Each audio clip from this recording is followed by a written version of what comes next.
Welcome to the Peak Performance Podcast, your guide to optimizing your life one health tip at a time. This podcast is designed to entertain and inform, not to provide medical or health advice. Always consult your doctor when it comes to your personal health or before you make any changes to your diet, exercise, or lifestyle. Ladies and gentlemen, welcome to the Peak Performance Podcast. I'm Coach Kyle here with Dr. K. Hey everybody, thank you for joining us today as we discuss mold. But not like our first episode where we talked about for an hour and you all were bored out of your minds about mold. And how could they talk this much about mold? We're going to make it really simple today. There you go. And we're actually coming live from the new studio. So our producer was hurrying up last night and painting the walls and hanging stuff in order to get in here today. So you'll notice our nice little sound controlled background. I'm excited about it. Doc is just hoping the setup is faster next time. So mold, Dr. K. Mm-hmm. Mold is all the rage on the internet right now. It's everyone's hot topic, or maybe it's just because we live in Florida and everyone has mold in their house because you go outside and there's mold, you go inside there's mold, you go up in the air there's mold, you go underground there's mold. So if it's everywhere, if you search mold online, you see mold allergy. That's what pops up. Mm-hmm. So what are we talking about in terms of mold problems and mold allergies, and how does that stack up? So there's mold infections and there's mold allergies, right? Not everyone's allergic to mold, just like not everyone's allergic to peanuts. But if you are allergic to peanuts and you eat a peanut, you're going to have a problem. Same thing with mold. If you're allergic to mold and you get exposed to mold, you're going to have a problem.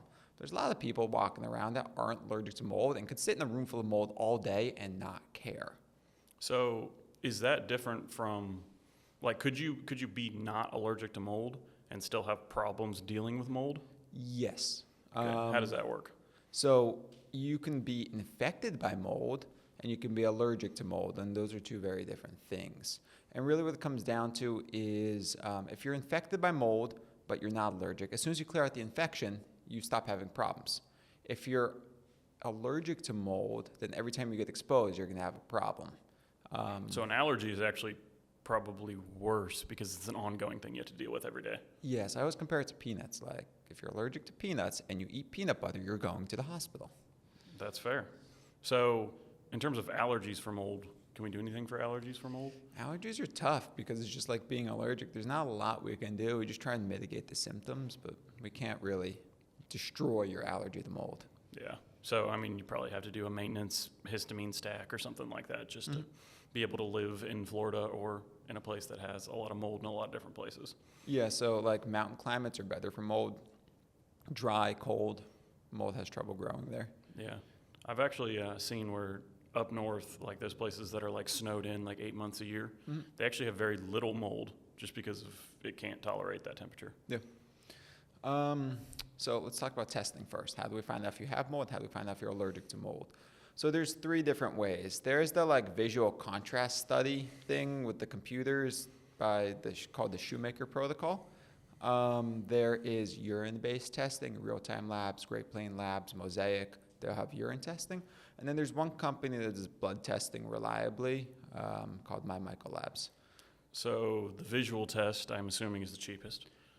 I think so. I'm not even sure how much it costs. It's $10 online. Oh, well then there you go. But basically it's trying to see if mold is affecting your neurological system and slowing down your response. Am I understanding that correctly? Yeah. Essentially, it tests if you can visualize contrast well. Yeah. So it's black and white lines and you have to see the picture behind it type deal. So okay. I've taken one. I'm sure you have. And then there's urine testing where it's measuring if you're excreting mold and mold antibodies through your urine. But the downside of that is your body has to be excreting them. So if your body is overwhelmed and not fighting off the mold, you're not dumping it. And so you may have abnormally low mold results. The other problem is those tests are usually really limited. They only look at a couple of molds versus the 12 potentials that they could be looking at. So on the urine test, it's kind of the same problem as a non-provoked heavy metal test. Yes. If you're not excreting it, you won't show it on the test. Correct. So, and we really want to see how much is actually in the body, not just excreted. Mm-hmm. And then there's the blood test. And the biggest flaw to the blood test is it takes 3 weeks to result. That's really my main gripe with it. But other than that, it's a really good test. So it looks at two things. It looks at IgG and IgE antibodies. IgG is like what you're actually infected with that your body's fighting, and Ig is what you're allergic to. So we find out if you're allergic to mold and how badly you're allergic, and if you're infected and how badly you're infected. Yeah, and I think here there's an important distinction between mold itself and mycotoxins. What is mold versus a mycotoxin? Yep. So the way mold tries to survive and reproduce is it like mold is a thing, and then it produces mycotoxins, which is allowed to spread and grow. It's kind of like spores. So basically the mycotoxins are usually the thing that are causing the symptoms. Yes. Not the actual mold itself. Correct. But if you don't get rid of the mold, then it will continue to produce mycotoxins, Yep. causing the problem. Yep. And so your body creates antibodies to the mycotoxins to try and fight it off. Yeah.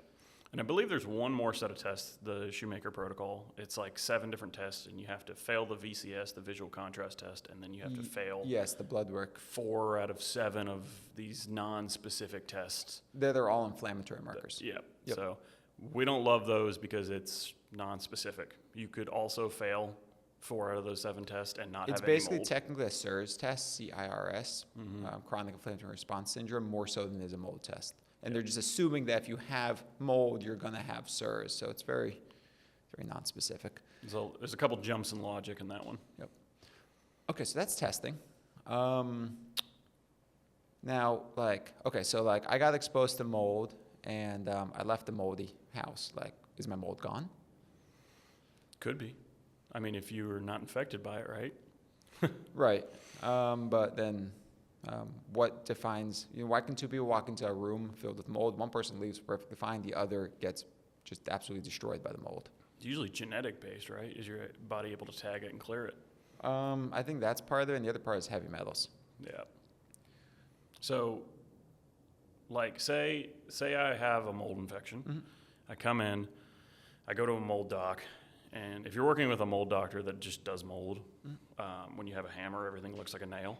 So, like, everybody that comes in, they assume they have mold, and that's the problem. Yep. So I work with this mold doc for 6 months. I do this comprehensive protocol with various binders and detox agents and all this stuff, and I feel better after 6 months. And then I stop going because I feel better. And then in about 6 months, it comes back. And I'm speaking from personal experience. Yep. This is exactly what happened I to me. see this all the time. So why did it come back? So they've basically proven that the way molds survive in the body is they bind to heavy metals to make their biofilm. So mold makes a protein structure around itself. We call it a biofilm. And basically what happens is that biofilm is able to reject antifungal agents. And so they studied how it does that, and what happens is the biofilm attaches to or anchors to heavy metals and borrows their charge, and it uses that charge to repel antifungal agents, thus making it more resistant. So if you have heavy metals, you're much more likely to be infected by mold. Out of the hundreds of tests I've done, I've only seen a few people that had high mold and 0 heavy metals, and those were people living in active mold. Okay, so basically, if I have mold, I need to test for heavy metals. And if I have heavy metals and mold, do you treat them both at the same time? Or? So I typically do 5 rounds of chelation first, which starts to disrupt the biofilms, and then we add the antifungal agents because that kind of allows the antifungals to work better. And then we run them both kind of concurrently. Okay, so let's talk about the antifungal.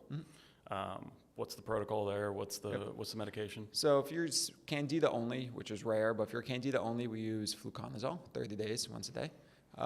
If you are true molds and not yeast, then we use either itraconazole or voriconazole, which is better for aspergillus but worse for everything else. So it kind of depends what mold you have. 90% of the time it's itraconazole. So itraconazole, and this is taken for 6 to 9 months based on whatever your treatment protocol is, essentially? Basically. Yeah. Usually the first few weeks are kind of very detoxy, and after that it kind of just goes away. Yeah. I've noticed that, like, mainstream medical approaches the use of itraconazole in short bursts. Yes. And the biggest differentiator for treating, like, mold infections is we're going to run this for a long time. Is there anything to be aware of with that medication? Yeah, absolutely. So it's very rare, but it can cause increases in liver function testing. So basically liver issues. So you just have to keep an eye on it every 6 weeks, make sure people's livers are keeping up. I've never actually seen it be a problem, but you always have to be aware. Okay. So you basically run this for 6 to 9 months while you're doing the heavy metal detox. And then if everything works, basically at the end of that period, you should be heavy metal and mold free. Yes. And then assuming you don't go back into a place and live in a mold infestation, you should be feeling a lot better. Correct. And maintain it. Correct. So we're going to do another episode on mold in your home. And we've already done one, but we're gonna try to do it the stripped down version, stick to the basics and give people what they need to know. But is this something that, like, if you've had a mold infection in the past, you're just done for and you have to just avoid mold for the rest of your life? No, that's where the blood testing comes in super handy. We see most of my patients have really high mold, but their allergy levels are really low. And so once we clear out the infection, they're fine. Yep. And this is what I experienced. I had mold symptoms, but once I got rid of the heavy metals, honestly, I don't even think I treated the mold after getting rid of the heavy metals, and I never had a mold symptom again. Yeah. Okay. So, Symptoms? yeah, symptoms of mold infection. To put it really simply, mold wants you to turn into mold. And so it kind of just wants you to sit there and just eat and do nothing. Yeah. So I experienced this one. It's just like this uncontrollable hunger all the time. Like, you'll black out and then you'll wake up and you ate a pint of ice cream. You're like, what just happened? And so it's immense sugar cravings on top of it. So that kind of feeds the mold. It gives it what it Mold needs. like sugar. Yeah. So fatigue, brain fog, hunger. Neurological issues, sugar cravings with hunger, yeah. And then just severe depression. Okay. Anything else, like random symptoms that are just not very common but sometimes pop up? There's 12 different mycotoxins that we test for, and they're all slightly different. There's neurological issues, heart issues, brain issues, gut issues, urinary issues, stool issues. So it basically, depending on the type of mold, you could have different symptoms. Yeah. Okay. What's your stance on binders? I think that they're helpful to some degree temporarily while you get to your root cause, but you could take binders for a year, and you're binding what's in your GI tract for the most part. You're binding a little bit outside of it, but then you're also just treating symptoms. You're trying to bind actively reproducing a mold, but you're not killing basically the mother of it. Yeah, that makes sense. I like to use the binders with clients who have GI symptoms specifically from mold as a transient period to help them get through chelation and the mold protocol. Yeah, as a supportive relief, it's fine. As a singular individual treatment, it's just not going to work. Yeah. Okay. What else do we need to know about mold? I think we covered it. Very nice. So let's talk about cost a little bit. My Myco Labs was the blood test that we recommend. Yep. It's about $450. $450. Yep. And 3-week turnaround, and then basically the cost of getting rid of mold out of your system, clearing the infection, is mostly up to your heavy metal burden. Yep. So yeah, Itraconazole is $50 a month. Yeah. So it's not a terribly expensive thing, no. But you got to get rid of the house the mold lives in, the heavy metals. Yes. And not to mention remediation of your environment, but that'll be next episode. Yeah. So how does EBOO play into this? I love EBOO because it's going to clean out your circulating mold. Yeah. It's also, I believe it picks up some heavy metals through the filtration process. Yep. Friends of mine have sent out the inflammatory collection bucket for testing. Yeah, there's definitely molds in there. There's definitely heavy metals in there. Very nice. And as a happy side effect, it pulls pesticides and other toxins that could make mold and heavy metals kind of more toxic when lumped in together. Absolutely. Okay. Anything else? I think that's it. Cool. Well, thank you for joining us on the Peak Performance Podcast. I'm Coach Kyle. And I'm Dr. K. We'll see you guys next time.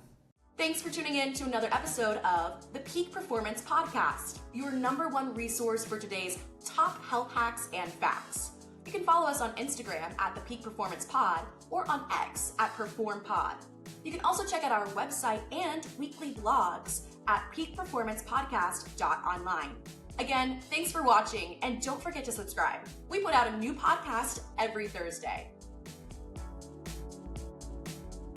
The content of this podcast is provided for informational purposes only and is not intended for the purposes of diagnosing, treating, curing, or preventing any disease. Before using any products referenced on the podcast, consult with your healthcare provider. Carefully read all labels and heed all directions and cautions that accompany the product. Information found or received through the podcast should not be used in place of a consultation or advice from a healthcare provider. If you suspect you have a medical problem or should you have any healthcare questions, please promptly call or see your healthcare provider. This podcast, including Coach Kyle, Dr. K, and producers, disclaim responsibility for any possible adverse effects from the use of the information contained herein.